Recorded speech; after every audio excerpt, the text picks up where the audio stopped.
আজি নেতাজী ক্লাবৰ উদ্যোগত নৈশ T10 ক্ৰিকেট টুৰ্নামেণ্ট অনুষ্ঠিত হয়।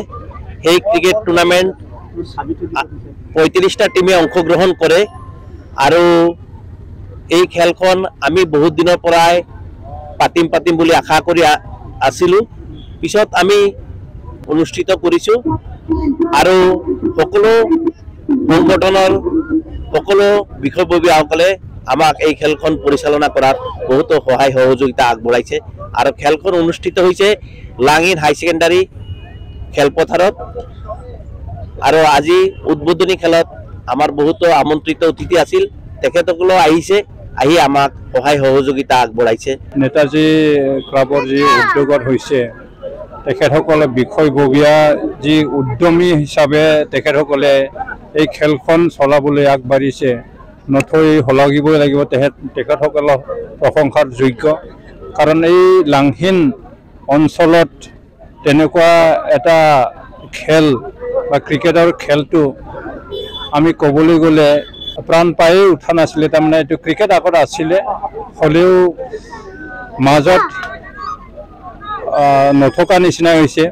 আজি এই ক্ৰিকেট খেলখন নেতাজী ক্লাবৰ উদ্যোগত যে আমাৰ লাংহিন অঞ্চলত আমি দেখিবলৈ পালোঁ, নিশ্চয় আমাৰ এই অঞ্চলৰ নৱপ্ৰজন্ম এই খেলখন এবাৰ এই খেলকেইটা দেখি পেলাই নিশ্চয় তেখেতসকলে এনকাৰেজ হৈ পেলাই এই খেলবিধটো খেলিবলৈ আগুৱাব আৰু আমাৰ এই অঞ্চলৰ খেলুৱৈ ইয়াত জন্ম হ'ব, ভাল ভাল খেলুৱৈ।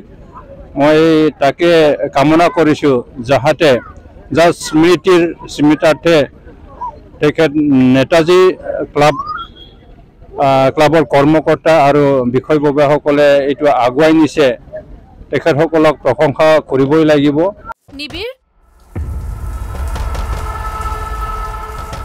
নিবিৰ কিনো অনবৰ লাগি থাকা? ক'তনো লাগি আছো? ইমান সময় হ'ল বাথৰুমতে সোমাই আছ। তোৰ আজিকালি কি হৈছে বাবা?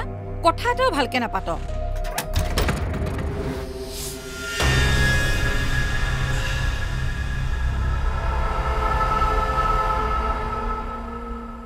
নিচাসক্ত ব্যক্তিক নিচামুক্ত কৰাৰ বাবে যোগাযোগ কৰক। ৰাষ্ট্ৰীয় টোল ফ্ৰী নম্বৰ 1800-1100-31।